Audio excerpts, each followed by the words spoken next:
Like, it's illegal what you are doing. It's illegal. Go away. I'm pretty flexible, very flexible, very try all different angles. I'm not staying on one true course this way. I'll throw something in the mix the week after. And same and ugly. They are Yeah. absolutely fine with I know. building ugly waterfront houses. Yeah, For Big, gazillion of dollars. brutalist Yeah, pieces. Yeah. horrible. How do they get away with that? But if you just add a little bit of character, you're gonna be ostracized by the council. You're a star. Mm. I went, what? Told me the thing, what happened? I couldn't believe it. And they can be handled not just by me with my professional fingers and extreme anxiety while handling it, Professional Yeah, but also by tradies that will be installing it without my supervision. Welcome to The Unfinished Line, a podcast about art process and the strange business of making something beautiful. So we're two working artists, a painter and a sculptor, and we're having an honest conversation about ideas, creativity and failure and materials and everything that happens in and out of the studio. Some episodes are thoughtful, some are chaotic, and some disappear completely off track. Which is how you would know it is real. So grab a coffee or a tea and step into the studio with us. And welcome to The Unfinished Line. Cheers. Cheers. Tea and cake. We're not quite starving artists. No, we are not starving. You see, but we're not. I was the other day. It was a couple of days ago. I was too tired, but I didn't want to go to sleep, and I thought I'm gonna bake a cake. And I like carrot cakes, and I had a recipe from one of my friends, and I thought I'm gonna try that one. And 2 hours later, I have this cake made. So it has carrots. Naturally, it's a carrot cake, and coconut, and lots of other. It has so many different spices, as in like cinnamon, obviously, and nutmeg, and anise, like cardamom, and all that stuff. Like there is a lot. That's amazing. It's nice, no? Very good. I'm not too sure I would add next time so much coconut. I would rather prefer it smoother as a texture, but it's still quite good. There's something about, I feel, artists and cooking. Like after a day in the studio, I love to go and cook. So I'm the cook of the household. It's relaxing, but I still feel putting a bit of flair into it. And sometimes my wife doesn't like the amount of flair I put in. We end up in tears at the amount of spice. Oh, I have that. This is amazing, this cake. That's sort of journey with Jeff. Just never liked spicy stuff. And I, for the last 2.5 years, have been gradually, with micro exposures, adjusting his flavor preferences and taste preferences. Now he occasionally says, "Oh, it's such a nice little spice. It adds something." Yeah, but still, very, very gently. Yeah, you got to build them up. Yeah, I've been doing that. Tan for a long time. Getting there slowly. Yeah, 35 years it's taken. Yeah. What was happening in your world the last week? Yeah, well, I'm working on framing at the moment. I do my own framing, and I'm getting better at it. It costs too much to get framed. You Sorry mean to the framers out or there. the stretchers? No, decorative frames. Yeah, but at the moment I'm just doing floaters, floating frames. Any frames at the moment cost the earth, so I'm trying to pinch where I can, and I've managed to take old frames, rehash them, ones that people give me that they don't want, etc. But it takes the other side of the brain. You got to go to the logic. So it takes me about a day to switch back to the other side, and yeah, but it's coming along. So in the meantime, I've also went and saw a great performance last night for a local artist. There you go. Axel, Star Viking. Yeah, amazing character. debuted his first bunch of music. The performance was incredible because Axel, I knew Axel when he was she was Sandy, and beautiful high register, operatic type voice, performing with self-made crowns, Viking crowns, sort of great big gowns, and extremely charismatic presence. And then has gone through a transition into male and has got all his previous recordings when he was she, and now singing with his older self in a deeper register. So you got this amazing combination of voices, you know. So it's what a great concept to sing with yourself. At what age the transition happened? Oh, only probably a year or two, I think, or it started to. Actually, he started to transition. So I don't know, 30s, yeah, something like that, 40s. Sorry, Axel. Yeah, incredible. Yeah, it was very soulful, very heartfelt. And I'm actually having a combined exhibition with him at the end of the year at the Funhouse, Intergalactica. So it's going to be quite bizarre and sparkly and intense and wild. And so I'm using some of my surreal landscapes. I'm going to quirk them up a bit. Yeah, give them a bit of a extraterrestrial vibe, maybe. Who knows? Yeah, I've got a few ideas with it, but it's going to be fun. Yeah, so I went and saw Axel's show last night, and he's got another show coming up. And then we're going to have our exhibition together in December. So that's good. That was just recent history for me. Besides teaching, that was fantastic. Love my students; they're the best. We did an experimental piece. We've been very rigid with our painting exercise recently because I teach oil painting, and so yeah, each lesson has been very structured, but for a reason. And so last lesson, I got my acrylic inks out. That we all had large canvases, threw water over them, and let the inks do their thing. They had a ball. I loved it. Yeah. So, all my students are middle-aged, older-aged women mostly, and they're just so into it, loving it. You know, like a few of them are into galleries now, and yeah, it's great. They're really passionate. It's fantastic. That's great. Yeah. How do you find the students? Oh, I love them. Yeah. How do you find them? How do I find the students? They found me. I started teaching at the Regional Gallery Studios, and over time, word got around, and more turned up, and now got a core group with some extras that come in, new people as well, and been great friendships have been made, and yeah, they're just they like the way I teach. I'm pretty flexible, very flexible, very try all different angles. I'm not staying on one true course this way. I'll throw something in the mix the week after. From doing portrait one week to abstract landscape the next week, you know. But it's all about application of oil paint on canvas, you know. So, or board, and the failures, which I do a demonstration every lesson, and yeah. So I think I mentioned this before in another podcast.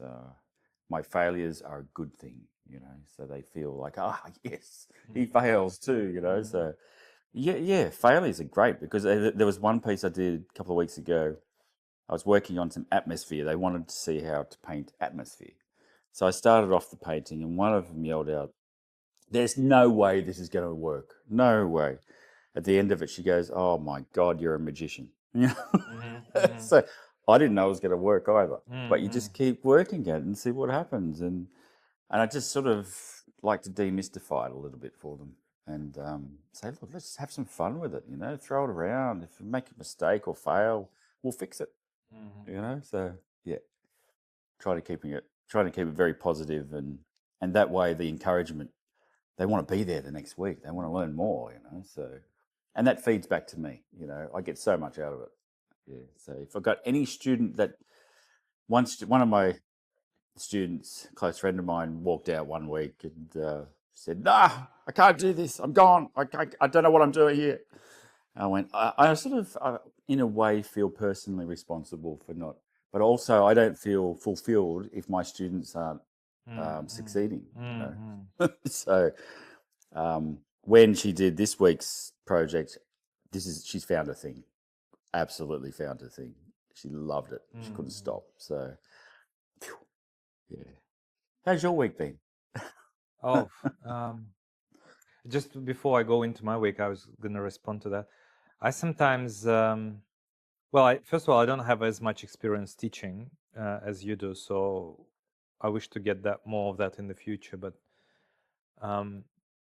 the thing that I have with my students is sometimes I feel like they get overconfident and they start doing things that they don't realize that they are doing it so wrongly. It's like they're still a little bit blind to how they are doing. They have an idea, but this idea is more like a wish rather than sort of articulated, worked through, image of or inspiration that they want to put into a sculpture.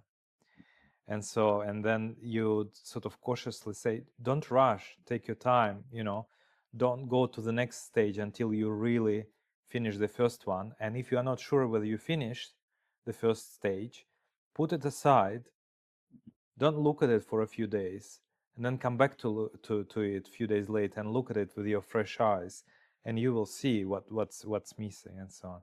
But sometimes the desire is to keep going and finish, or go to the next stage. And in sculpture, if you move to the next stage, let's say mold making, there is no way of going back. That's it. You kind of solidified everything that you've done prior. So you kind of need to be a bit more methodical and a bit more questioning in sculpture than in painting. While you are doing the model like this, you can fiddle around largely, especially if it is like a smaller artwork. But once you start doing bigger ones, you need to have done a few smaller studies and make sure that you follow the stages. Otherwise, you're gonna bake into the errors that you wouldn't be able to correct. Yeah, and so I have a student who does stuff with me in the studio, and I have control. And sometimes he would do stuff at home, and in my mind, it's better not, or better slow down significantly and ask questions and ask for critique and so on. Anyway, so that's an interesting sort of rabbit hole that I would go to, based, triggered by your comments about students. My week, what have I been up to? So I have an exhibition coming up next week at the Vayon Art House for my floral reliefs, and for the last few weeks, on and off, I have been working on a series of smaller reliefs that size of garden theme, vegetables mostly, eggplant, carrots, all sorts of things, radishes, watermelons, as a plant. So I've done probably. There are a few florals, like hyacinth I've done and a few other, but only a couple of florals. Mostly it's the garden vegetables or the plants from the garden. And I sort of thought that it's winter, and I've done another one with the garlic and chilies. And I just pressed garlic and chili onto the clay and made a round relief. And it's sort of, I think some people would enjoy it, having in the kitchen as a reminder for, the flavors. And it's interesting because some of the reels are, well, one reel went really viral with my first carrot, and like now nearly 2 million views on Instagram, and then you could see the public, which countries prefer carrots. You could see the proportion of viewers from different countries. And so, for example, garlic and chilies are mostly like India and Philippines and that part.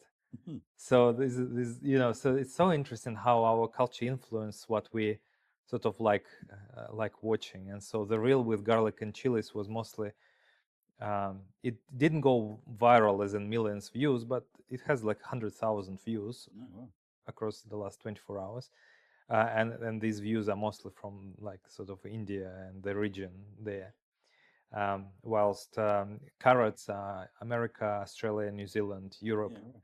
You'll have to do potatoes and see if you can get the Scots and the Yeah, Irish on potatoes is board. kind of hard to, because first of all they are big, and then if you just place potatoes, just the root, then it's sort of boring, I find. Yeah.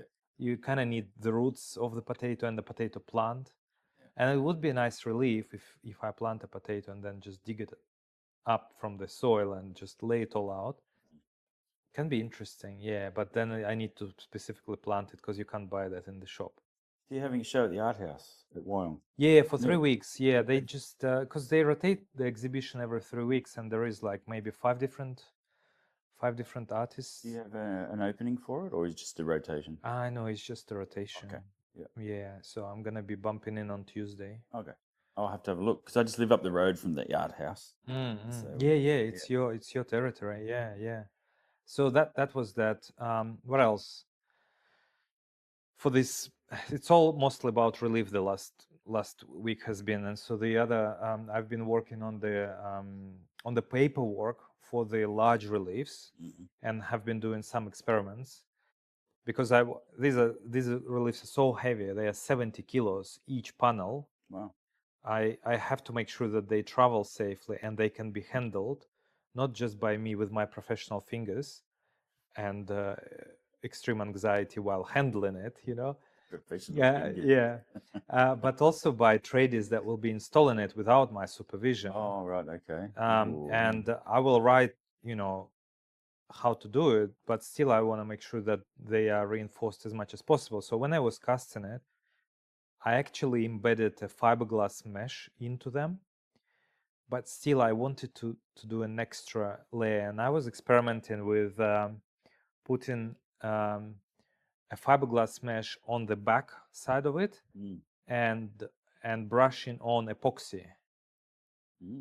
And I used one of the smaller tiles, smaller reliefs, and I just took a fragment like a square of fiberglass and poured epoxy and just brushed it on. Worked that way. I can't break this small tile, which is much thinner, with half of my weight on it. Oh, well, it should be tradie proof then. That's good, but it only works from one angle. Like if you put pressure from the side where the tension is created by the fiberglass mesh, if I turn it upside down and I apply pressure from the other side where the fiberglass mesh doesn't reinforce it, it's more fragile. But at least it gives 50% more, strength.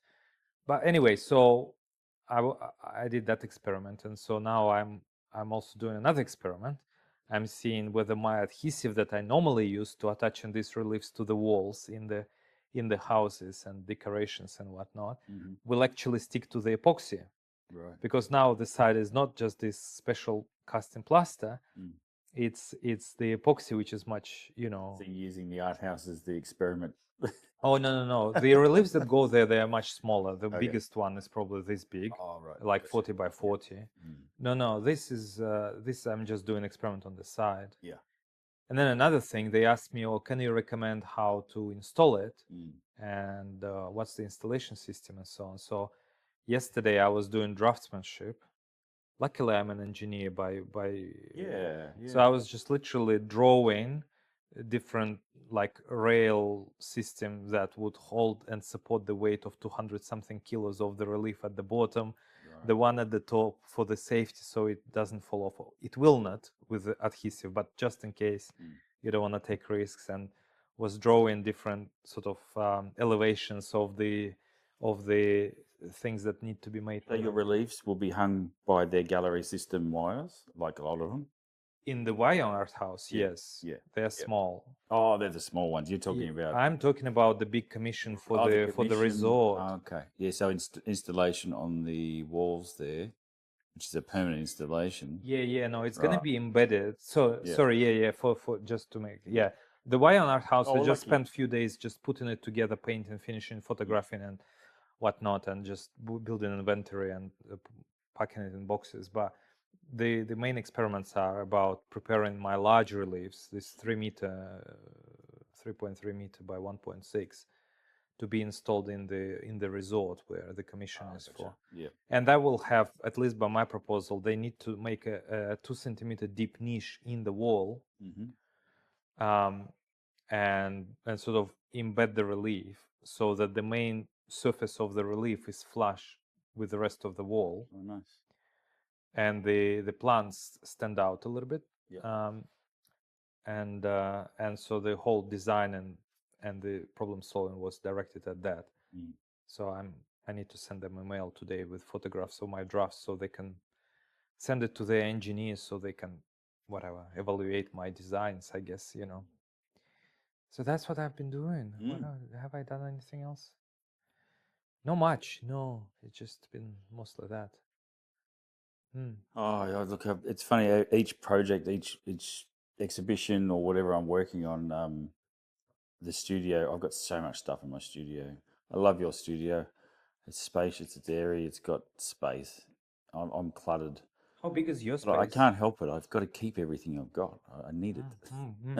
But it's a double garage size. But I've So got roughly pretty the much same. like yours. But I've got so much stuff in there. You know. I've got all my framing stuff. I've got all my canvases in racks. I've got all the tool bench, easels. I've got everything, books, and yeah. So it doesn't take much to be walking around little tight spaces each That's time true. I'm working. So I'm finishing up these frames, and then it's like, okay, clean up for the next one, you know. But then the problem is you go in my studio to clean to get ready for the next one. I get sidetracked and start working on something and never get to it. So it's a constant first world problem. Yeah. Right, to get it all sorted. But, I have to clean pretty much. Well, I'm not talking about thorough cleaning, but just, you know, collecting stuff from the floor like at least twice a week because of sculpting stuff. It's very messy. It's just constantly things fall on the floor or I drop them. But there is another thing, like this would be absolutely stuffed with stuff if I didn't have garage as my storage. A lot of my sort of armature materials, crates, all the timbers that I use, a lot of stuff, my molds that I keep, which is a lot of it is in the garage, which if I put it here, it will probably fill up the entire space where we're sitting. I'd like to sneakily put another floor on my studio without permission, but I'll get caught. I've just mentioned it now, but and it's, you know, it'd be so visible. It's right on the street. I'd love to just build it myself, go up, just make a floor of storage, mezzanine. But well, maybe.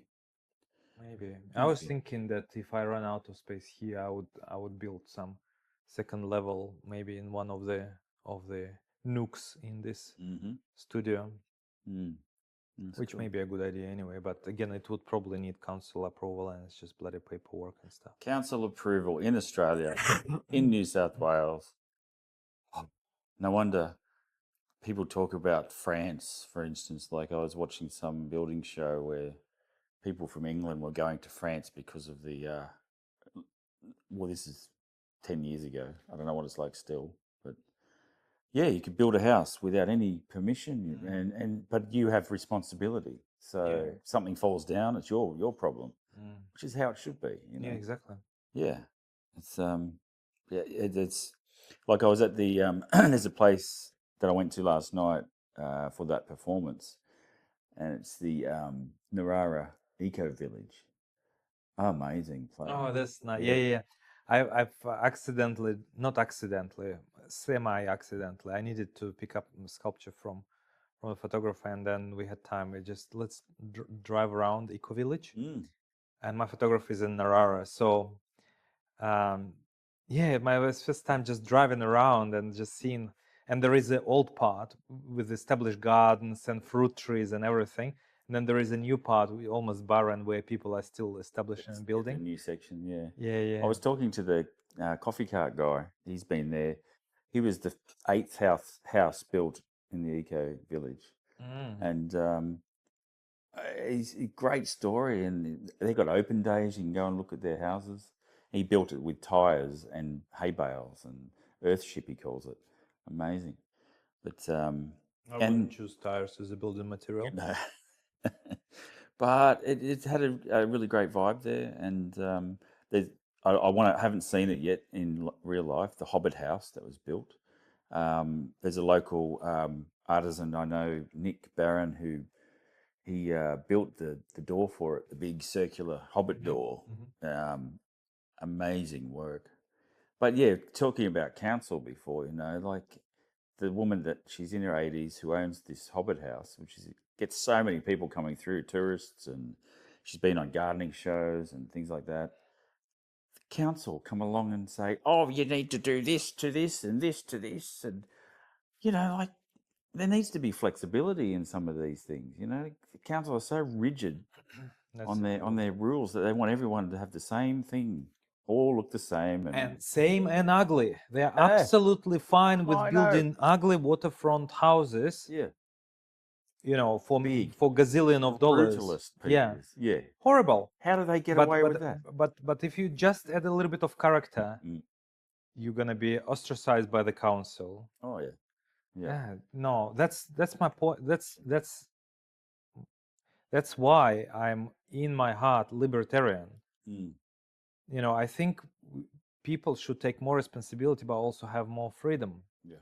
There is kind of philosophical tendency these days that a lot of people look up to the council, look up to authorities, to the law for minute things. My partner has a bit of a side gig. Occasionally, he delivers flyers. And he went to one of the retirement villages somewhere to just deliver flyers in each letterbox, and which is very convenient because they have like all letterboxes together. So you don't need to walk from place to place. So he was standing there delivering flyers, and then some lady came and started yelling like, "It's illegal what you are doing. It's illegal. Go away." But to me, I mean, it's just nuts. I mean, there's nothing illegal in delivering. Like, you may not like a flyer, but it's not illegal. He's not trespassing. That's called early onset Karen. Yeah. I mean, in her case, I think it's very well established Karen. But the Sorry point to is, all the Karens I know out there. Yeah. But the point is true. that I think it's a symptom of people thinking always in like threatening somebody else with the law, with the regulation, sort of falling back on the government instead of just coming up and saying, "Sorry, we get so much spam or something. Can you don't deliver it?" People need to just talk to each other on a civilized level. But in Australia, particularly as a foreigner, I see a lot of people default to that kind of modus operandi. I mean, Karens for sure, but even just the average blokes. There is this. Well, the council itself has generated and enabled a whinging society. So I know for a fact, I know people that have whinged as soon as they moved to the Central Coast and there was potholes or there was this or that. And as soon as you whinge, things get done, It's like, wow. You try to do something positive, you get castrated. But not all council don't get me wrong, like there are parts of council which are fantastic, like the arts sector, for instance, that I've worked for. So I've done some great murals with these amazing people in council, in the cultural sort of sections. It's just, it's quite a vast enterprise, this council, but yeah. But the thing is, like, how much we spend council tax, $2,500 for an average house a year, plus water and sewer, another $2,000. That's also council money, essentially. So each household spend about $5,000 a year giving money to the council. That's not nothing. I actually think that there is too many people, probably, and too much paperwork, that these people keep themselves busy with work, with compliance work, rather than with real work. You know, we talked about the gallery, for example, the Gosford Gallery. How long it takes for them to procure a light bulb?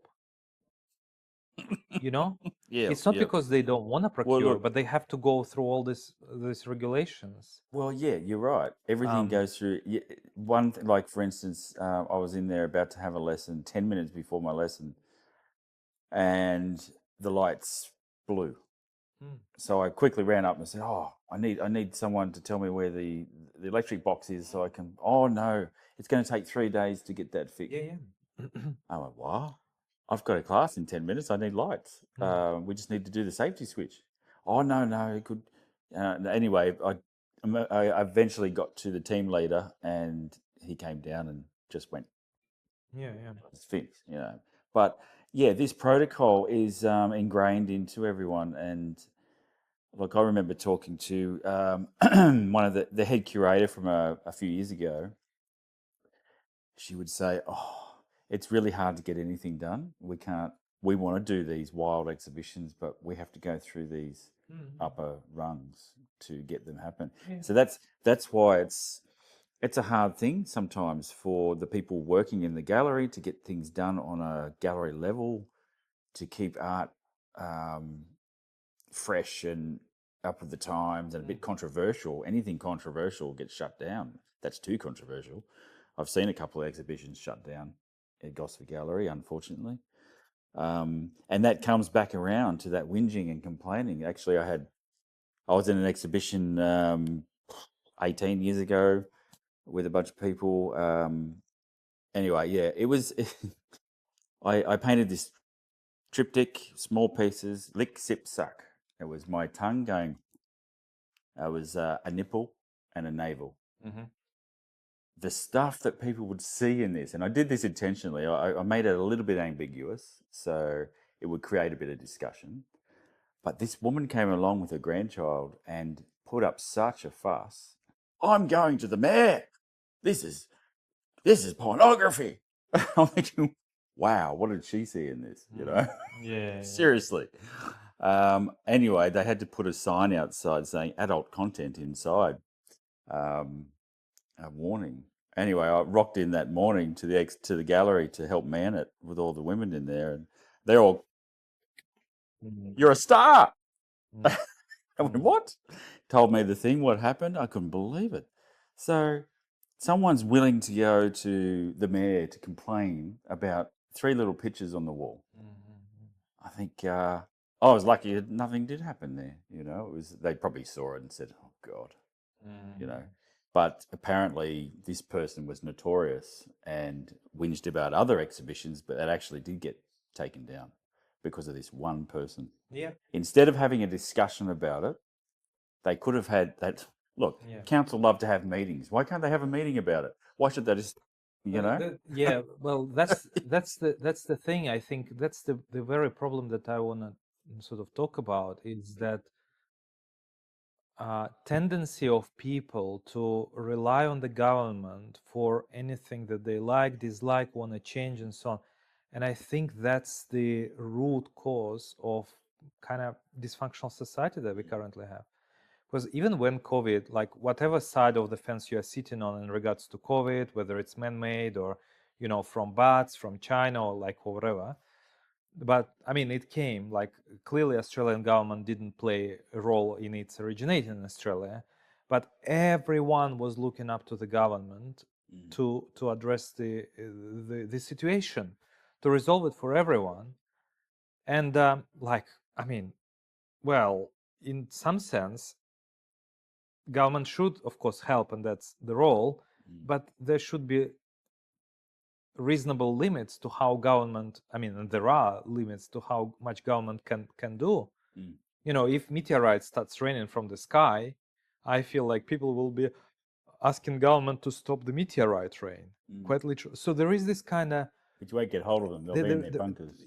yeah, yeah, well, that's true. But there is this expectation that something, this paternalistic kind of reality between the people and the government, and that is only in my, well, that's my philosophical kind of position here, that is only sustained by inability of a lot of people see that there is no adults in the room other than themselves. And often they are the most adult people in the room and not the government, because government is partly paralyzed by their own bureaucracy and paperwork, which we encourage by giving them more and more money and taxes. As a couple of weeks ago, the government announced another increase of tax that would generate another nearly $100 billion of additional revenue into the state, which is nearly 10 more million or $70 billion, nearly 10% more tax revenue increase, which is incredible.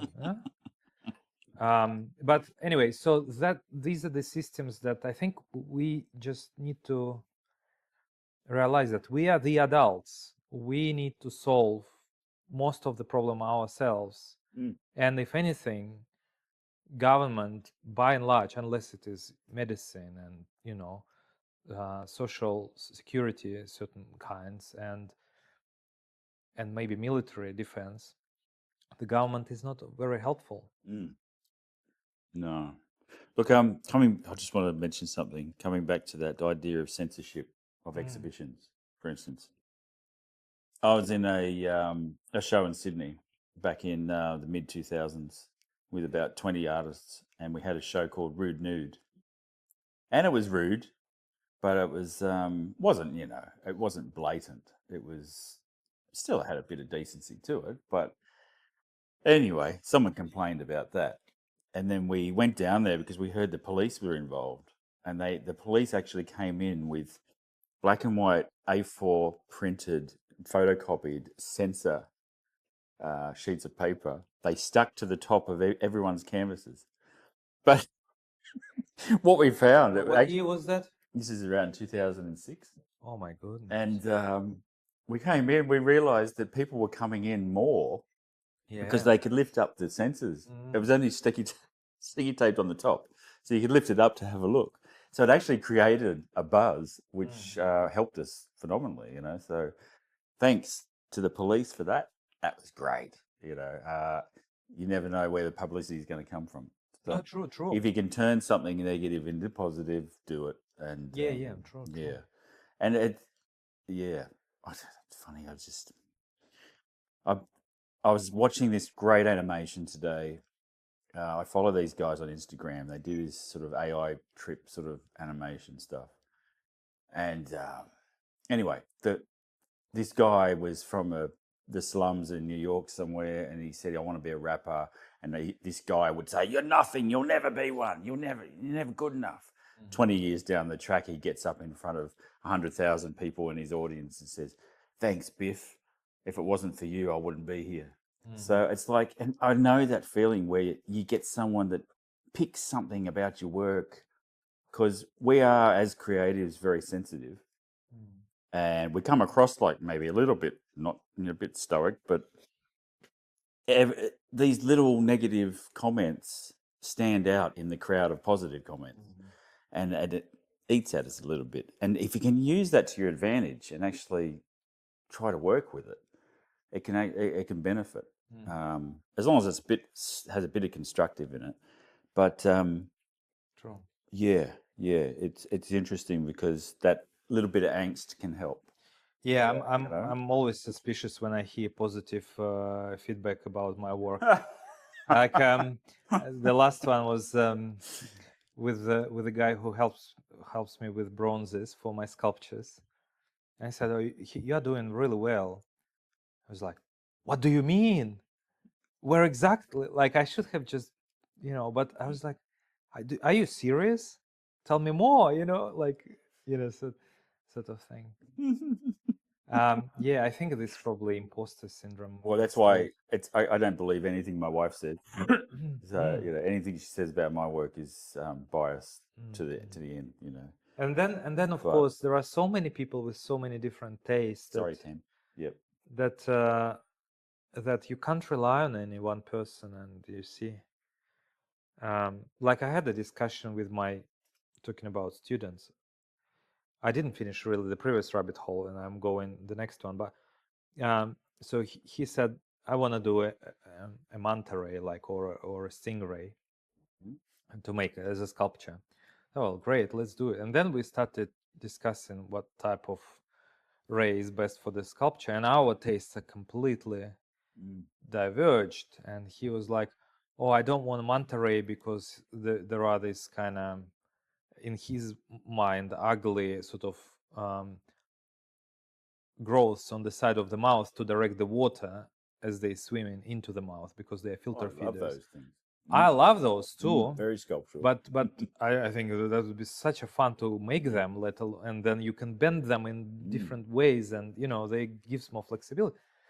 And he said, no, they are ugly. Most people wouldn't like them. I said, really? I I I honestly don't know, but to me, this what makes them so charismatic and unique is this. And for him, it's not. And I said, how do you know what most people will like? And I asked him seriously this question. I said, like, I don't know, if you ask me, I think these kind of manta rays with a lot of character and these outgrowths, or with the eyes popping, there are some that have eyes like protruding outwards quite a bit, and to him and to his family, apparently these are not the most beautiful ones, and they are on the ugly side. And so he found the most vanilla manta ray you can find. They're the deep sea manta rays, the krill feeders, I think, the big open mouths. Yeah. So they get the other rays which have smaller mouths. Smaller mouths at the bottom for crustaceans and stuff, and then there are stingrays and stuff. But so he went for the most vanilla looking, kind of, in my mind, more boring looking ray. I mean, you can still make it very beautiful, but if I'm to choose which ray to make, I would definitely do these ones that have this kind of guiding arms in front of the mouth, But seriously, what are the most liked manta rays? Do you know, people? Which manta rays you like, or rays? I don't know. Like, I started wondering, because he clearly asked his family members, and they all preferred the boring ones to me. And but they are boring to me, not to his family. Yeah. Well, maybe that's the safe bet for design for certain people. They'll go for a basic a variation of a creature. But I suppose maybe that's the difference, being more exploratory as an artist. Like, you see beauty in things other people don't see it. Maybe. So they see it as ugly. They see it as, like, I can see beauty in a rack of meat in the butcher, but other people, well, it depends. So people play it safe, general population. I'd say it's like, if I want to create a series, which I'm thinking about doing, a bit of a side hustle of small works, cheaper, under another name, I'm gonna work on something that's basic and simple, and maybe more appealing to the populace. That will spend this money and give me a bit of a side income. But for my real work, I explore those deep sort of intricacies of nature and see them as beautiful. It's some amazing things. But the most interesting thing, I was reflecting, like, I can't get into the heads of the people that do not have this similar tastes, or do not see the beauty in this kind of, sometimes dark, sometimes a bit macabre, or quirky, nature elements, like meat in the butcher shop, or the color of the freshly, of the bone, from, like, cow's leg or something, or the shapes, I think it is beautiful. It is a little bit thought-provoking often, Yeah, yeah, but it's yeah. still nevertheless beautiful. Well, everyone Any, thinks differently. Everyone sees things differently. I suppose if everyone thought like that, we'd all be the same. You know, yeah, might get a bit true, boring. true. So, But but we are not just it's different; we are also, wildly different but it's from each also the artist's one of our traits is to help the population see things. So for instance, you create something. From one of these images you find very beautiful and they see as ugly or horrible, other. but you do it in a way that they go, oh, maybe I'll look at it differently from now on. So in a way, we're sort of the middleman for them. We're creating something that buffers that what they see as ugly, but we're creating it in a stylistic way that they can sort of understand, maybe. Maybe. Yeah. Could be. And Mm. sometimes maybe they see it and they don't even realize that they starting to like or discover something new. They just walk away with that in their subconscious, and then it turns, it's that drops of water that, you know, um, change the form of the stone, Mm. gradually over time. Maybe that's our humble role, is to sort of Mm. be conduits for this type of Catalyst and unsung beauty. little butterfly effects happen everywhere. Yeah. So we just start off, plant a little seed here and there, and people sort of, yeah, everyone changes everyone's lives in some small, minute way. But it's nice to think that if you could do it in a small, creative way, and that's pretty cool. Mm. That's true. That's true. I want to bring up the topic from our previous discussion as I was editing the episode with Sarah that we recorded. I think there was a bit of a conversation about Ireland and how they did this sort of universal basic income for the artists. Yeah, And I great. was thinking, I'm going to be controversial here. Oh, yeah. I actually don't, in a way, I don't like it. Yeah, And I will try to explain myself why. you better. I mean,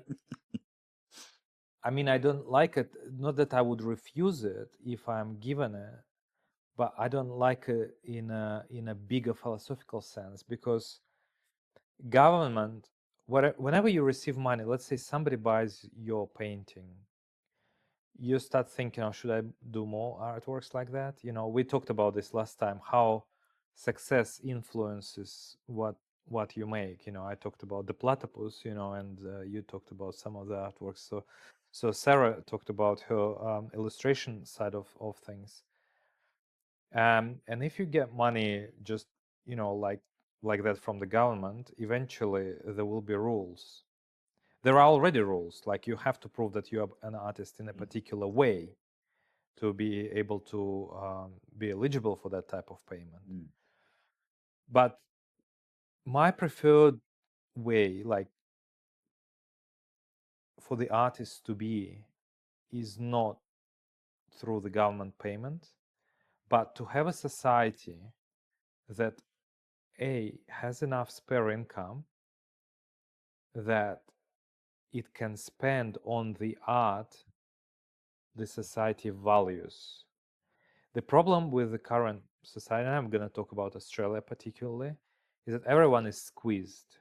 If you are a first home buyer and you want to have a kid, which is a very expensive enterprise, especially if you have to use childcare, and you pay mortgage, so that becomes very expensive, and so the money becomes very scarce, and spending a couple of $1,000s on an artwork is Oh, yeah, out of the question. is challenging for a lot of people, even if they value it. That's problem number one in the modern society. Problem number two is that, and I don't remember if we talked on the podcast, I'm sure we'll come back to that, there is this kind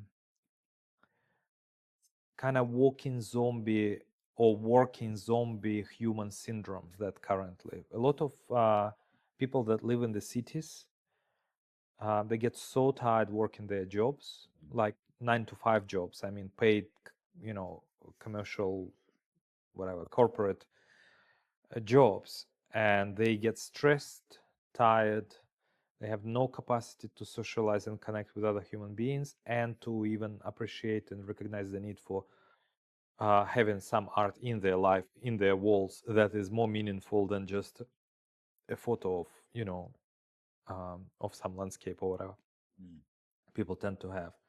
And so, as an artist, I would love to live in this society where most of the people recognize the value of authentic artwork themselves and have a little bit of spare cash. And I don't suggest that they should be paying hundreds of thousands of dollars to artists for artwork. Although sculpture is different. So if you want to buy a sculpture in bronze or marble, it's going to cost a lot just because it's just expensive to make. But so these people that have capacity, a recognized need for art, and a little bit of money to buy it from the artist is a far better world than the artists that are just doing their thing and surviving on the government money, which will never ever be enough, and on or good money. It will inevitably, if not day one, but later, will come with conditions. And see, it actually doesn't help society grow. This art, they will not end up in most people's homes because they can't afford, or they don't crave, or both. Is sort of, is going to be like Van Gogh, that was unrecognized, for a long time, until, or a lot of painters. So I think that's why I don't like that story. Sure.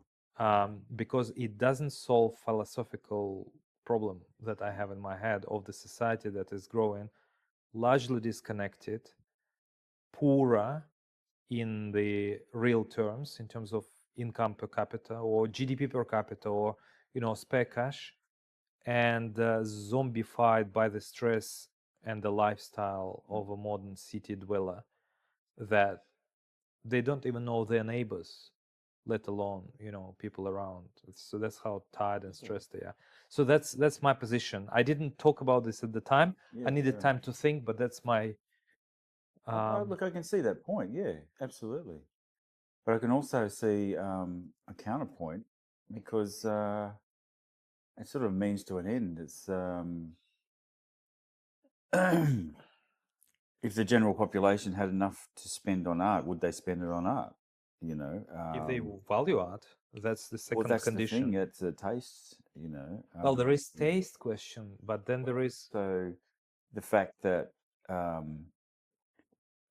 where would most of these artists would not be able to do their art because they'd have to survive in the first place. So these the ones that get this living wage is just so they don't have to do the 9 to 5 grind, and then they can continue to do their work and explore and become part of the culture. Because we know that, and it's been proved, the psyche of the human race, art is a very big factor of that. And if artists can't survive, which generally is the case, you're going to have less there for the masses, for the people. Also, the fact that if you've got enough to pay rent and buy some food and pay your bills, and you're an artist, you're more inclined to maybe bring your prices down a bit to make sales to the lower brackets. So I've loved selling to young couples, like for $1,800, just a piece that I know other people would charge 10 grand for. I was really happy to let this young couple from up in Brisbane, were in Sydney, and they bought this piece of mine, and they were just over the moon. Another a girl recently, she's only in her 20s, she bought a piece for 1,800. Actually, it was in Gosford, a Gothic piece, and she was so over the moon. She posted it up on Instagram and said, "Look, my first original artwork that I've ever purchased," and it was a spontaneous purchase. If I charge what I should be charging for that piece, there's no way these people would be able to buy it. So by having a living wage like this, I feel that more art would be accessible for those the lesser income people, rather than just the rich. who are mostly our clients. I will respond to this in a minute. Sure. Yep.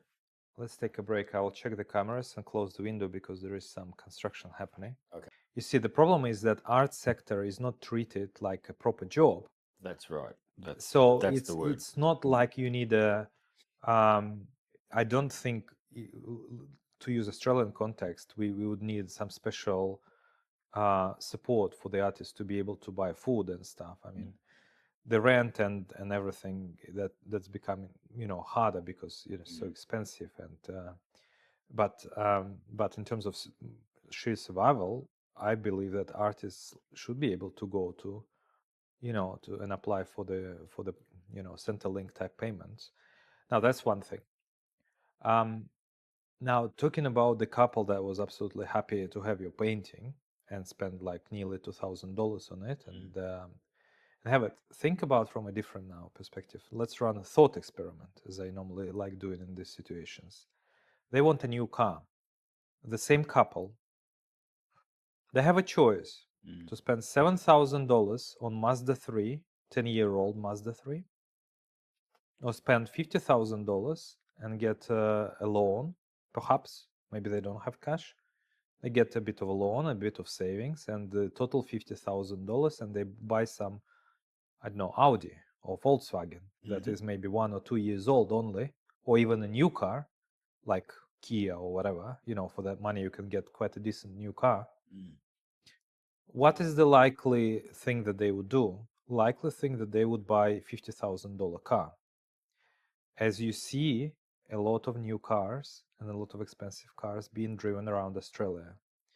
So that way, in my mind, people have no problem actually spending money, whether they have it in cash or through a loan in the bank, to buy a car that is 4 or 5 times more expensive than that what they could have gone by with if they just needed a car. So if you need just a car to drive you around, there is nothing wrong with Mazda 3. It's a decent little car. How old is the Mazda 3? I am talking about Mazda 3 because I know we bought it for the partner. We bought a 12-year-old Mazda 3 in good condition for $7,000. Well, I've driven bombs all my life, and for us to get a Toyota RAV4, pay it off over 5 years, has, first of all, you have no stress of breaking down. That stress of breaking down was always in the back of my mind and always happened with the older cars. You spend more money, unless you're really mechanically savvy, you would spend more money on these old cars than you would on a new car overall in its lifetime. Because, for instance, I had an old Commodore that, I was struggling at the time to pay for rego, and then they said, "Oh, look, the bushes have gone." I said, "Oh, okay. How much do I have to spend on that?" $700. I went, right. And the starter motor went. That's another, whatever it was, $500 or something. Those two things added up cost more than the market value of the car. So I got rid of it. I can't afford this, and so you spend so much on old cars that for the chance for a lower sort of economic family to be able to have something reliable, you'd take that risk because it just saves a lot of stress. Let me disagree. Okay. So first of all, I see a lot of Teslas running around. Oh, yeah.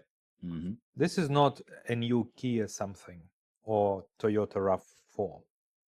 These are much more expensive cars. And people choose to have mortgage on their car because they want a fancy Toyota Prado for a large family.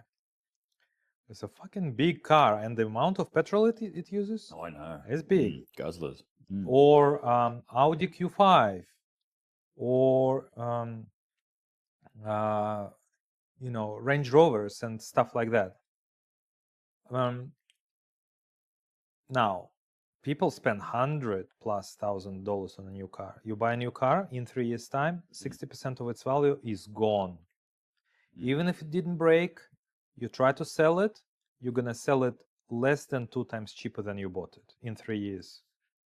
That's how depreciation works in the cars. So you are just losing a lot of money. Yes, you may not have so much worry about it breaking. Sure, it's more reliable. And you can be very unlucky buying old car. It can keep breaking and so on. But even if you spend an extra $1,000 a year in replacing parts that break, over 10 years, that's going to be $10,000. Okay, you are purchasing a car for $10,000. In fact, you are purchasing it for $20,000, but a new car would cost you $40,000 or $50,000. Yeah, but there's also the stress involved. Sure. Dealing with But that. the reason I brought this up, and maybe it's not for everyone, I'm not saying, but a lot of motivations for people to buy a new car because they just want a new, shiny, fashionable car that looks modern on the road that they can talk about with their friends. And that's motivation enough for them to spend 20 or 30 grand more on a car because they just want it. It's not means of survival. It's not becoming means of transportation. It's to brag about, to look fancy, to maybe to feel less worried about that it may break, somewhere in the middle of nowhere.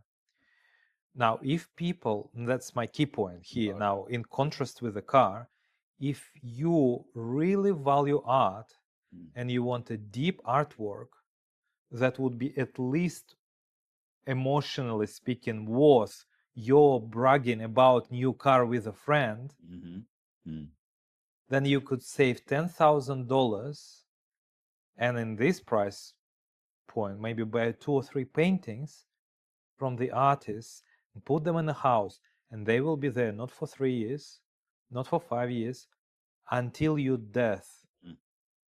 And they will hopefully only appreciate over time, or at least some of them will. And they can be deep and profound and meaningful.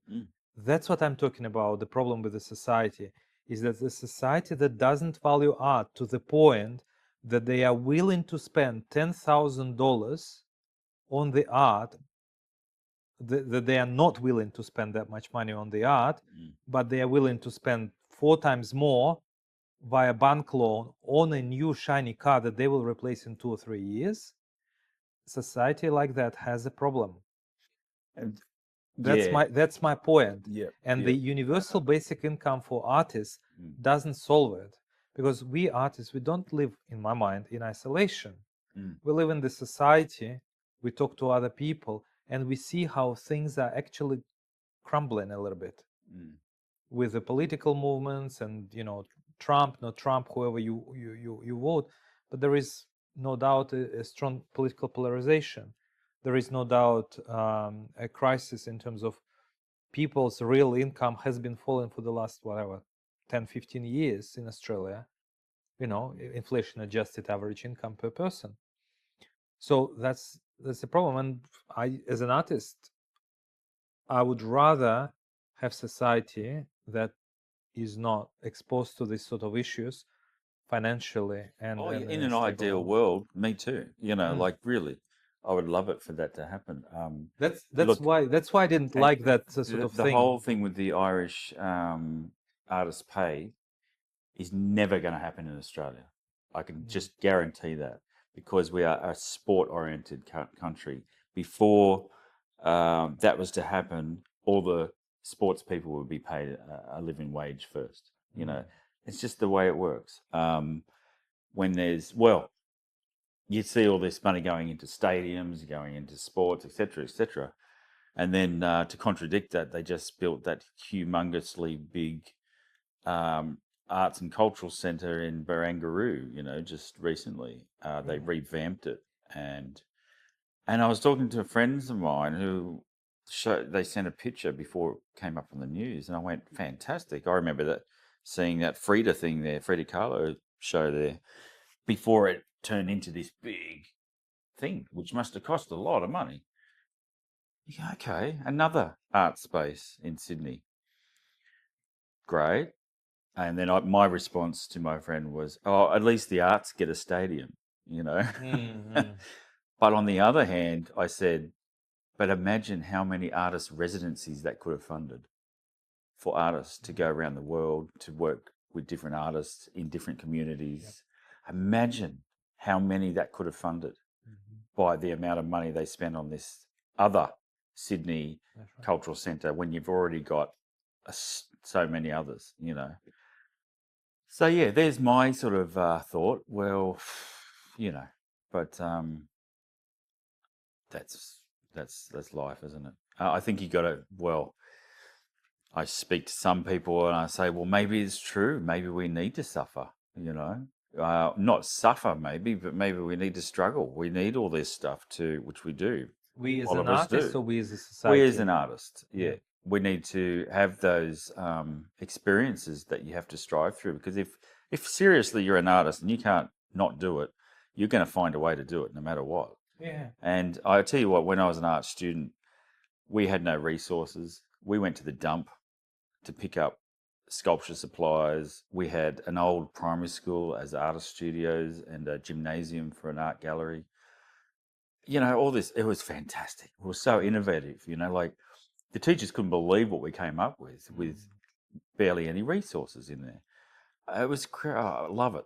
I love being, and that sort of melded my mind into the fact that you don't need a lot of money to be an artist. You just got to do it if you have to do it. And I can't Unless not you're a do it. sculptor. So, well, even sculpture, like it depends. You can't make bronze out of scraps. Yeah, well, if you can't make bronze, you make something that looks like bronze. You know, No, you but it find doesn't or you last. find a new product That doesn't last. That doesn't last. Yeah. Well, yeah, that's the thing. I suppose you've got to work your way up to it. There are certain materials in sculpture that you would want to have, like a bronze, like even an epoxy. I use epoxy for some of my casts because even for the first cast, because I can't use plaster because it's too brittle for certain delicate elements. So I use epoxy, and it looks good, especially if you paint it, but it's not quite the same. You see, even if you take bronze and paint it with oil, and there's a lot of painted bronzes out there, and in modern sculpture kind of trend of mid 20th century onwards. And I guess back to the Asians, they also used to paint their sculptures, both marbles and bronzes. But even painted bronze gives you a different feel than painted epoxy. But true, but I would still bring back to this point that I made, that the people that would rather spend $10,000 to get a fancier car, or $10,000 or $5,000 on a new TV, and they wouldn't even think as an alternative for this extra money to buy a painting, is not the ideal society. That's my point. I think there needs to be maybe at least a thought, maybe I shouldn't buy a TV, or maybe I should spend only $40,000 on a car and not 50, and the rest of it I'll spend on art and decorating my house and making life more beautiful. I think once this happens in the society, the world will change to the better. It will. I totally agree. I think like it'll be so dramatically absolutely amazing, but it's not going to happen. Not in this country. Until then, I guess we have to hope find the people. We have to hunt them down. We have to find these people that actually do appreciate art. When I had that show in New Zealand, in New Plymouth, my friend Tom, he knows a lot of collectors, and they came to my show and they bought my work, and I went to their house to deliver it, and each of their houses was filled with art. And I've probably mentioned this before. I mean, filled with art. It's almost become an addiction to buy living art, from living artists. As it should be. And I tell you what an interesting each of their houses were. So interesting to walk into, like the discussions you have over looking around at all the art they have. It enriches the whole feel of a home with so much art, They had the means to do so. There's a lot of people that don't have the means to do so. Now, let's talk about socio-economic, like you were talking about wealthy business people that have appreciation for art. They can afford to do that. you come down the ranks to younger couples that both have jobs, no kids yet. They still have a little bit of disposable income. They can spend in the mid-thousands. Great. You know, they can start putting art in their home. They can appreciate it. Then you've got families that may still appreciate art, but they're struggling to raise children and pay rent and food and just day-to-day expenses. Even though they appreciate it, they'll probably get a print of something off the internet just to put something on the wall. You know, they can't afford to buy the art. If that, I don't know. I've been to few houses in Australia, visiting friends and so on. I rarely see artworks. I occasionally see, like, the signs that you can buy on Amazon and stuff, like home or kitchen, or like straight off comfort, love. renovation You shows put on it television. next to the TV on the TV stand or cabinet. I wouldn't consider that art, but I hardly not many people. Like I almost, like, if we walk up this cul-de-sac street here, maybe we'll see art besides my house, like in maybe one or two houses. There's just people don't. I think that's the issue. Well, I remember when I was a child in the 70s, and a guy came to our door and sold my parents a painting. And it was the first painting in the house and the only painting in our house. And it was an old, tacky, kitschy, browns and yellow farmhouse in the bush, you know. And he was flogging them off cheap. He was going to house, door to door. But I was fascinated with this painting because it was the only one there. You know, I had my parents. My father was in a band for 20 years, and my mother was an amazing, very intelligent woman who was ducks of a school and very intelligent, very cultured sort of people, but still didn't have paintings everywhere or sculptures, you know. And I thought, well, why not? I think it comes down to societies in general. Society in general in Australia, for instance, like is very different to society in Europe. You know, it's well, I'm being generalizing, because I don't know for sure. Yeah, but, which yeah, sadly not different, but not dramatically. I just think that's where you got to find your market. That's the thing. You got to target the right people. And how do you get? I wouldn't have sold half my show in New Zealand if it wasn't for my friend Tom, who knew people. It was the gallery didn't do anything to find those people to come in. He found them. So I had a successful show because he had the right people. So it's who you know, and it always comes down to that. And if that network of who you know keeps branching out, that's where you're going to find people that appreciate your work. You know, so. I'm not being bitter that, say, my artworks are not being sold or something. Besides, some of them are being sold. No. I'm just I'm to quote Beatles, I'm just a dreamer, but I'm not the only one. And I'm actually thinking about the society, because coming back to this street, you'd hardly find a house with artwork in it. But you will find 10 houses with Teslas and expensive cars. No problem. Maybe more, maybe 20, like half of the houses. And it's not the most expensive street in the area, quite the opposite, in fact. So so that's kind of my point. But I sort of, well, we can just table it there. I don't have anything else to say. I just feel very sad that people sort of don't have conversation, like for example, you come to somebody's house and you spend half an hour talking about art. We don't do this anymore in this society. Well, artists do. Artists, we do. That's probably why.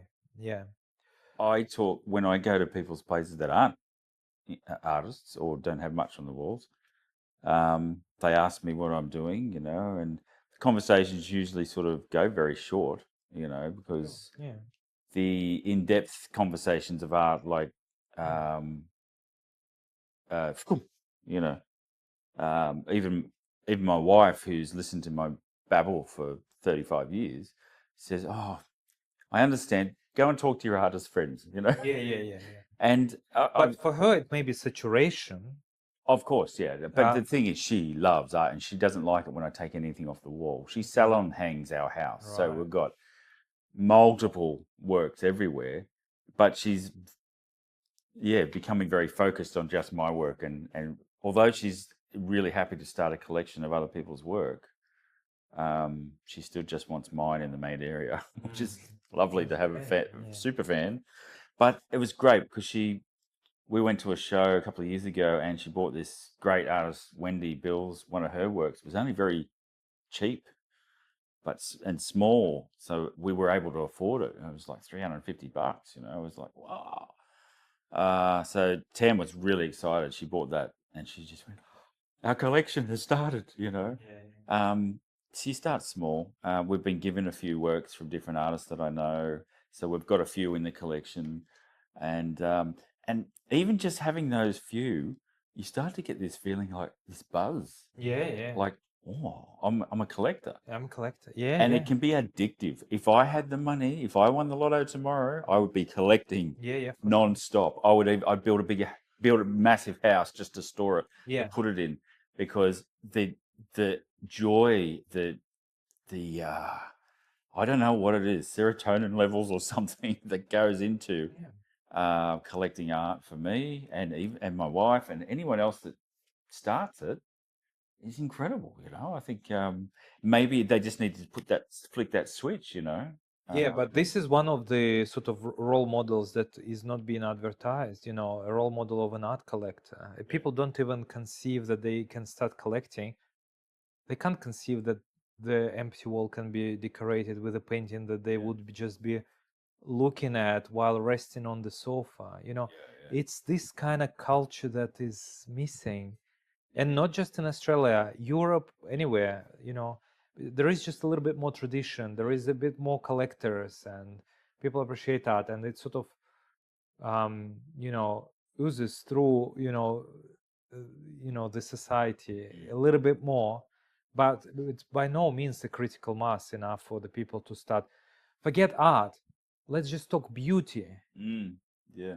Beauty is so important. People travel to Italy for the beauty. Yeah. Travel to Europe for the beauty, not for the wealth of Italy, like it's crumbling economically. But this beauty, we can create it everywhere. When you go into somebody's house and they have a beautiful garden with beautiful plants, maybe a bench that is well thought through, that you can sit and just relax, and just you feel that you're surrounded by, just the beauty. Yeah. That's what we should be talking about. Art is secondary to this beauty. It's the next level, but we need to first get this desire for the people to have beauty around them, and I think we lost that. I see that a little bit. I watch Gardening Australia on a Friday night when I'm not out at openings, and the places they go to are incredible. Like the artistry involved in these gardens, and the overflow from those gardens into their lives, the enrichment. A lot of them are artists themselves, like painters and sculptors, and that are influenced by the garden they've created. But yeah, like even just going around the neighborhood or whatever, you come across one house that has put an effort into their garden. It's joyful. It's great. It's fantastic. It's great to see it. You suddenly feel like where I walk around. If I go for a walk around my suburb, you come across a scabby old weeds with a bit of a wire fence that's fallen down, and if it's not sort of nostalgic in a way, it's which it's not. It's just crap, just shit. And you're walking around going, and then you come across this house that's put some effort in, and you can see a bit of composition happening within their front yard. It's like enlightening. Oh, suddenly I'm in a really nice neighborhood. Yes, It's really cool. It changes the atmosphere. Changes the perception, doesn't it? Yeah. Changes the atmosphere, the energy. Yeah, it does. I have a guy living on this street that my street continues into, that does the garden all the time, and it's perfectly manicured, beautiful front garden. And every time, well, you frequently see him in the afternoons, just tidying things up and looking after the garden. And every time I walk past, I was fighting the urge inside me. Maybe I shouldn't have. Is to come up to him and say thank you for doing this. Say it. Yeah, I I think should. he'd appreciate that Yeah, because I know, but there is an you got to get awkwardness the. Yeah, about this, of and course there is. but I was even Yeah. discussing it with Jeff, like Yeah.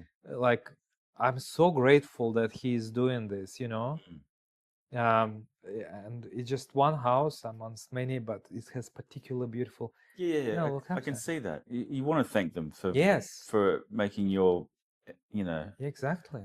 your day better. You know, just from what they've done. You know, Exactly, it's exactly. And which is that's the what I point you're trying to yeah, make about the fact that art needs to be more infused into general living, into society, yeah. and it is with some people, but not everyone. There are people that just will never have that understanding, course. and they probably don't want it. That's Like fine. they like the shit. They That's like the I mean, we're all different, you know. but I think the unacknowledged, unrealized craving for beauty exists in most people's lives these days, and it's unrealized, unsatisfied, Mm, you know, unfortunately, and dare I say that the large companies don't want it to be realized or satisfied or even recognized, mm, because if that becomes the norm, that people are looking for more beautiful, more quality things, like we spoke with Sarah last time, then all this mass-produced plastic shit that people buy in hundreds every year and then throw away the next year with council cleanups, is just this culture gonna go away, and these companies that profit from it will go bankrupt, you yeah. know. And so I think, I mean, this wave of encouragement to have more beauty in your houses or where you live is not going to come from the commercial side of things, because No. they No. can't make it even if they want it. Mm, It can't be made mass produced, well, in the modern society at least. And yeah, mm. speaking of paintings, tell the story of this one.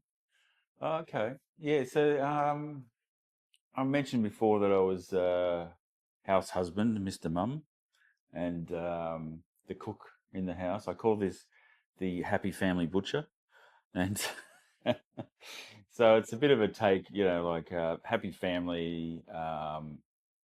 We have a great family. I love my family. I love my wife and my three boys, and but of course it's hard, you know, especially coming up, raising the kids, and had that sort of niggling at me to work, you know, to do my work, my art. But anyway, the fact that they became my sidekicks in a way, you know, my buddies, my helpers in life, you know, and we'd converse a lot out in the back lawn and talk about things and imagine things. And yeah, so this happy family butcher was a bit of a piss take, but it was, you know, the whole situation, but also the fact that my youngest Slade in his school uniform there was helping me protect, or he was protecting the house from the flying pigs. And it's also that idea of everything being happy as, yeah, sure, when pigs fly, you know. So Yeah, all right. so it's just a bit of a response to domestic life, you know, and the happy family butcher. When did you make it? Oh, I'd say in mid to late 2000s, probably late 2000s. Yeah, sort of thing. Nice. Yeah. I should date them on the back actually, but I never date on the front.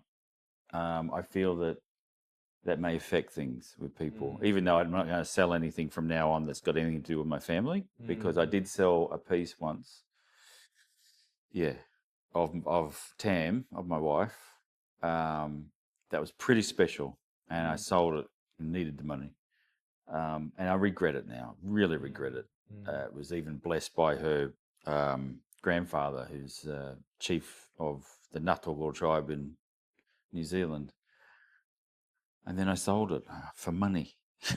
It was like, yeah. So now I've decided anything that has direct relation to my family, I keep in the family.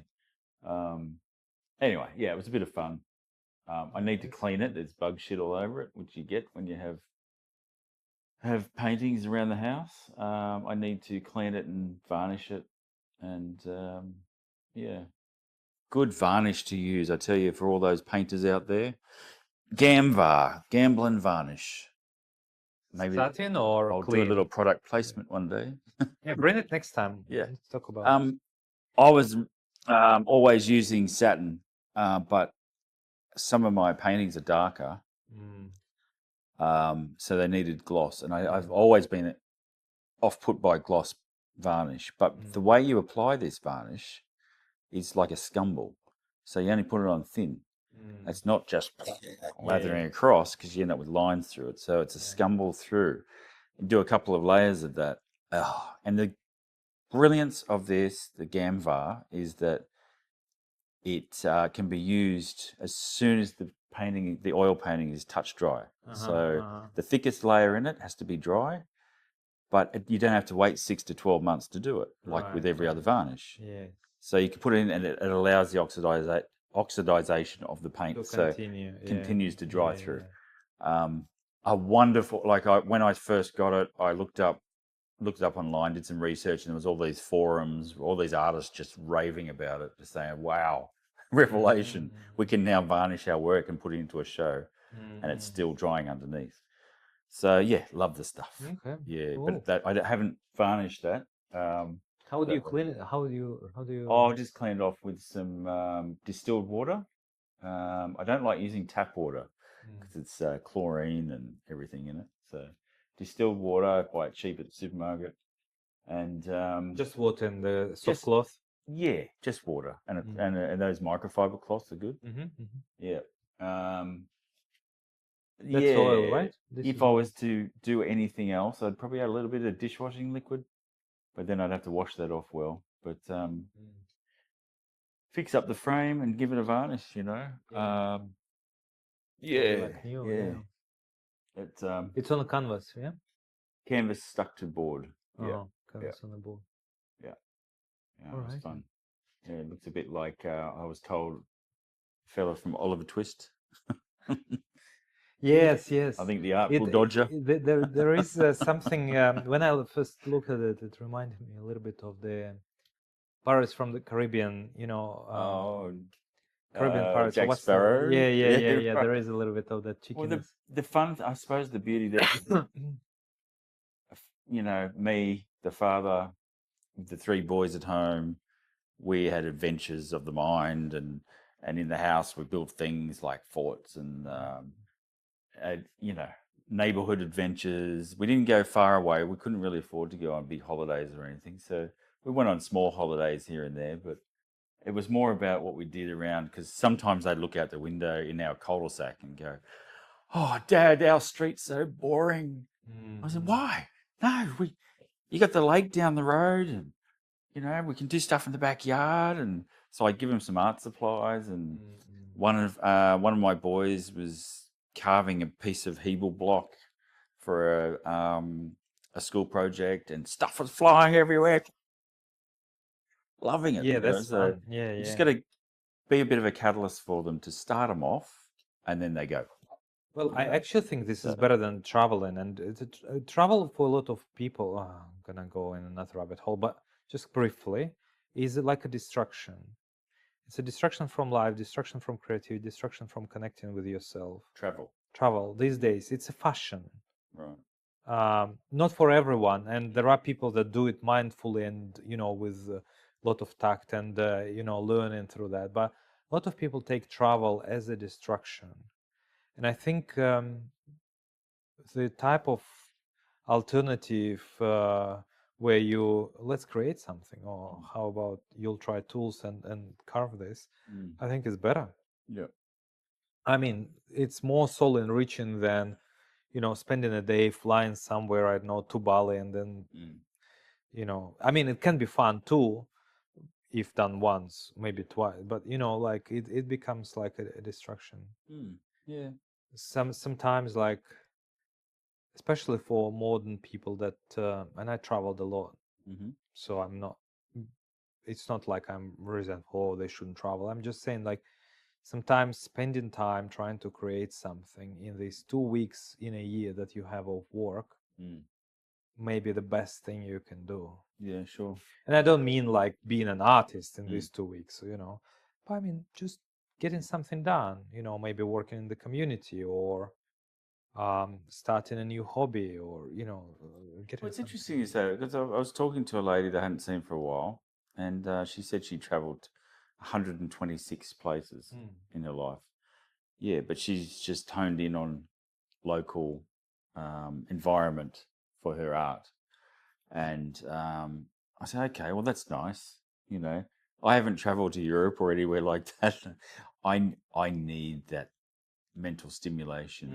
I'm 55 this year, and I think I'm glad I haven't been yet because I'm going to go there with it yearning. With I need it. I need to look at the little cracks in the walls of Italy.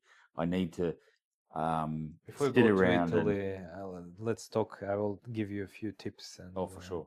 Oh, yeah, I've been tips like would be good. 10, 15 times there. Yeah, right. Oh, I just need to be infused with it. I know when I went to the West Coast, New Zealand. I've mentioned this before, but I was so inspired by the landscape and the light and the differences, and the different plants, the different buildings, different people, different light mainly. So I know, but I did go there with an intent. So I went there to my friend's place. He took us everywhere, tiki tour they call it. He took us everywhere in his car and looked at all these places and went and visited all these art studios and friends of his, and that was phenomenal. So gathering all that information, I put together the show for the following year. So I went with an intent, and Tam too. She was great because she was part of my head for this trip where we gathered information for my show that I then created 11 paintings for. So it's a nice way to travel with an intent, Yeah, for sure. So I think if Tam and I are going to go to Europe, we'll go with an intent. Yeah, absolutely. Or we're going to gather as much information so I can put a show Yeah, together, yeah, So, intentional yeah, travel and travel yeah. to enrich and learn, and that's a good type of travel. Yeah. I only wish that what I was talking about, that it's not helpful and a distraction. There's a lot of people travel. Oh, where do I go this year? Like Pick that off the tick. list. Yeah, Oh, I've done let's. that. I've been there. Oh, yeah, and then Yes. and then they stay hungover for the rest of the time while on holidays and drinking in the evenings. Okay, well. That's why I see a lot of my students who have traveled a lot, benefit so much from the class we have. It's they get so much enrichment in their life out of this, and not only that, but it stems off. So they're not only making new friendships, they're networking and coming up with ideas and suddenly brainstorming in a creative way to the point where one of them now, who owns a property, wants to put together an artist retreat that we can all go to, and she's just built herself a gallery there, and she's got a studio. It's like all these things are just, I feel very privileged to be part of their little sort of what's going on. So yeah, That's so cool. it's We should great. talk It is, about yeah. artist retreats next time, Okay. maybe perhaps or the time after. Oh yes. Would be an interesting topic because I'm not entirely sure I understand the full range of purposes behind it. Well, can I just say one thing? Yeah. The main reason for a retreat or a residency for a certain amount of time is to get away from everything your responsibilities, domestic life, anything. And especially if it's a paid one, so you get paid. You don't have to pay for it. You get a scholarship. Fantastic. Would be great. So you can then create with an open mind and no thoughts of anything else, doing dishes or whatever. Yeah, so that's how I feel. I think it's just, and it's in a new environment, and some of these residencies are with other artists. So anyway, yeah, we'll get onto that later, another time. I've heard recently about the unfinished line. Mhm. Have you heard anything? Do you know what's that? The Unfinished Line. Yes. Sounds interesting. Never heard. No. Yeah, I just heard the line, unfinished line, and I don't know what's that. Okay. Okay. Let's All look right. into it. Yeah, let's wrap up. Thanks for listening to the Unfinished Line. If you enjoyed the conversation, share the podcast with a friend. You should leave a like and follow us. Yes. The podcast is available in Apple Podcasts, at Spotify, and on YouTube as well. Right. Yeah, we do all three things. Okay. And then soon it's going to be on the dark web as well. I'm pretty sure. Silk Road. Excellent. And if you want to hear more conversations about life of artists, art process, philosophy, make sure to subscribe so you don't miss the next episode. Until next time. Keep making, keep questioning, and stay unfinished. And stay unfinished.